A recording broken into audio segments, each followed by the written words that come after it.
Assalamualaikum warahmatullahi wabarakatuh. Para sahabat yang dirahmati Allah, kita berjumpa lagi dalam pendidikan dan pembelajaran untuk meraih sukses, husnul khatimah dan surga atau SHS dengan cara belajar teori, berlatih, dan praktek keseharian atau TBP. Semoga Allah melimpahkan kesehatan, ampunan, rahmat, dan ridhonya untuk kita semua.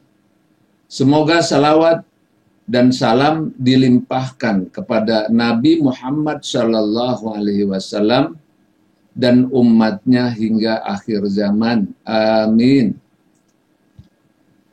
Para sahabat, sebelum kita lanjutkan, dalam rangka mengembangkan syiar dan dakwah bersama dari generasi ke generasi, mohon kiranya memberikan subscribe, like, dan share. Mohon disebarluaskan kepada keluarga dan rekan lainnya. Atas bantuannya kami ucapkan terima kasih. Semoga Allah melimpahkan ampunan dan rahmatnya, serta menyediakan pahala mengalir untuk kita semua. Amin. Tema kita kali ini menjadikan salat sebagai prioritas utama dalam beribadah kepada Allah. Ada satu cerita, bila ada suatu acara lomba bakat perorangan dengan hadiah sangat besar untuk 5 jenis lomba sekaligus. 1 menari, 2 berpidato, 3 bernyanyi, 4 baca puisi, 5 melawak. Salah satu ketentuannya adalah yang pertama kali dinilai adalah bernyanyi. Apabila bernyanyinya bagus, maka jenis lomba yang lain tidak diperiksa lagi, dianggap sudah bagus. Maka, sebagai manusia normal, semua orang yang berlomba akan memberikan prioritas utama, berfokus untuk menghebatkan dirinya dalam bernyanyi. Nah, ini alamiahnya seperti ini. Demikian halnya dengan ibadah manusia kepada Tuhannya. Demikian banyak jenis ibadah yang harus dilakukan manusia, kesemuanya itu akan dinilai oleh Allah. Dari sekian banyak jenis ibadah itu, ada satu ibadah yang pertama kali dinilai oleh Allah adalah ibadah sholat. Apabila ibadah sholat ini dinilai bagus, maka baguslah semua amal ibadahnya. Menjadi orang yang beruntung. Maka ibadah lainnya dianggap bagus juga. Akhirnya bisa langsung masuk surga. Maka sebagai manusia normal, kita akan memberikan prioritas utama yang sangat serius kepada Allah dalam ibadah sholat ini.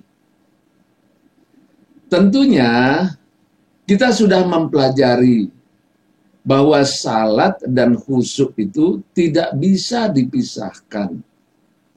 Kekhusyukan dalam sholat juga merupakan hal yang wajib. Dengan demikian, mengenai kriteria khusyuk dengan metode 3T, tumakninah, tafakur, tadabbur, akan dengan sendirinya menjadi sesuatu yang harus dilakukan juga. Kita akan berusaha sekuat tenaga untuk bersungguh-sungguh menghebatkan diri dalam pelaksanaan sholat khusyuk metode 3T ini selama hidup. Nah, berikut ini hadis yang menerangkan tentang ibadah salat tersebut. Nah, hadisnya seperti di bawah ini. Salat adalah ibadah yang pertama kali dihisab pada hari pembalasan. Rasulullah Shallallahu Alaihi Wasallam bersabda, Abu Hurairah radhiyallahu anhu berkata, Rasulullah Shallallahu Alaihi Wasallam bersabda, sesungguhnya amal yang pertama kali dihisab pada seorang hamba pada hari kiamat adalah salatnya. Maka jika salatnya baik, sungguh ia telah beruntung dan berhasil. Dan jika salatnya rusak, sungguh ia telah gagal dan rugi.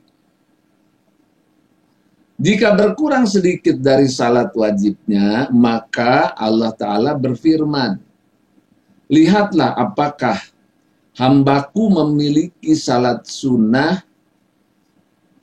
maka disempurnakanlah apa yang kurang dari salat wajibnya. Kemudian begitu pula dengan seluruh amalnya. Hadis riwayat Tirmidzi, ia mengatakan hadis tersebut hasan. Hadis Tirmidzi nomor 413, An-Nasa'i nomor 466, Al-Hafiz Abu Tahir mengatakan bahwa hadis ini sahih. Salat yang baik adalah salat yang dapat mencegah perbuatan keji dan munkar. Allah Subhanahu wa Ta'ala berfirman, sesungguhnya salat itu mencegah dari perbuatan-perbuatan keji dan munkar. Dan sesungguhnya mengingat Allah dalam salat adalah lebih besar keutamaannya dari ibadah-ibadah yang lain. Dan Allah mengetahui apa yang kamu kerjakan. Surat Al-Ankabut ayat 45. Nah, di dalam hadis lain, beristiqomahlah kalian, dan sekali-kali kalian tidak dapat istiqomah dengan sempurna. Ketahuilah sesungguhnya amalan kalian yang paling utama adalah salat. Tidak ada yang menjaga wudhu, melainkan ia adalah seorang mukmin. Ini hadis riwayat Ibnu Majah nomor 277 dan Ahmad. Ya, Sahih Albani mengatakan bahwa hadis ini sahih. Nah, dengan demikian kita sudah tahu dengan pasti bagaimana keutamaan salat itu dalam pandangan Allah Ta'ala. Sehingga dengan demikian kita menyusun strategi prioritas untuk menghebatkan ibadah salat khusyuk 3T ini. Bagaimana caranya? Yaitu kita memulai dengan yang pertama, ritual salat khusyuknya kita hebatkan, kita perbaiki, kita pelajari secara mendalam. Yang kedua, ritual sholat batin juga kita pelajari, kita latih, dan kita praktekkan, dan kita hebatkan ritual salat batin ini. Yang ketiga adalah praktek salat dalam kehidupan, atau kita sebut dengan akhlak mulia terapan. Nah, ini juga kita pelajari, kita praktekkan dengan sungguh-sungguh. Nah, bagaimana caranya? Yaitu yang pertama, salat fisik, atau kita sebut dengan ritual salat fisik. Jadi ritualnya, ritual salat fisik. Nah, kita dengan sungguh-sungguh mempelajari ilmunya, atau kita sebut ilmu syariatnya. Nah, ilmu syariatnya ini apa nih? Bacaan salat, tajwid, tahsin, dan gerakannya. Kita sesuaikan dengan hadis-hadis. Nah, waktu belajarnya maksimal 2 bulan selesai. Dan bisa dipakai seumur hidup. Jadi dia hanya 2 bulan saja belajar ini, ya, tentang ritual salat fisik ini, 2 bulan saja sudah selesai. Dan akhirnya bisa dipakai seumur hidup. Jadi singkat belajar salat fisik ini. Nah, yang kedua adalah ritual salat batin. Ya, apa yang disebut ritual salat batin ini yaitu salat batinnya, salat pikirannya, salat jiwanya, salat rohaninya. Nah, ini harus dipelajari, yaitu tentang kekhusyuan salat. Jadi salat batin ini tentang kekhusyuan salat. Nah, mempelajari ilmu khusyuknya, yaitu mengisi memori dalam pikiran agar bisa memahami dengan baik.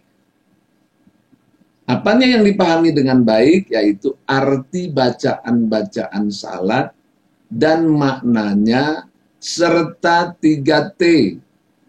Tumakninahnya, tafakurnya, tadabburnya.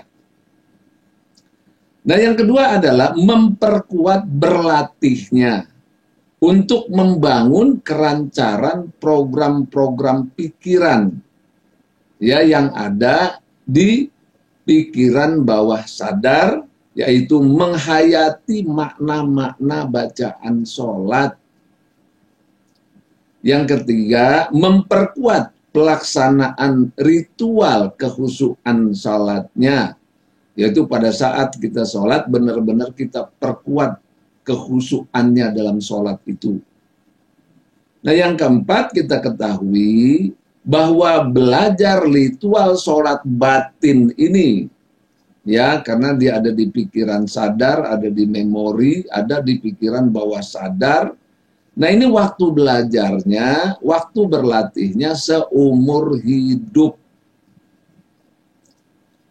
Nah, yang ketiga adalah praktek salat dalam kehidupan, atau kita sebut dengan akhlak mulia terapan, yaitu mempelajari dan mempraktekkan akhlak mulia dalam kehidupan sehari-hari dengan cara menumbuh kembangkan sifat-sifat atau karakter atau akhlak mulia atau sifat ketakwaan lebih dari 60 sifat.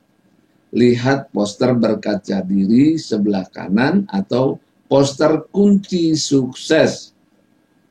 Waktu belajar dan mempraktekannya adalah seumur hidup.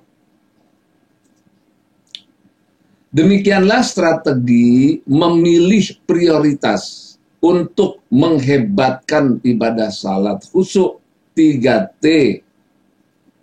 Semoga Allah menolong kita, amin.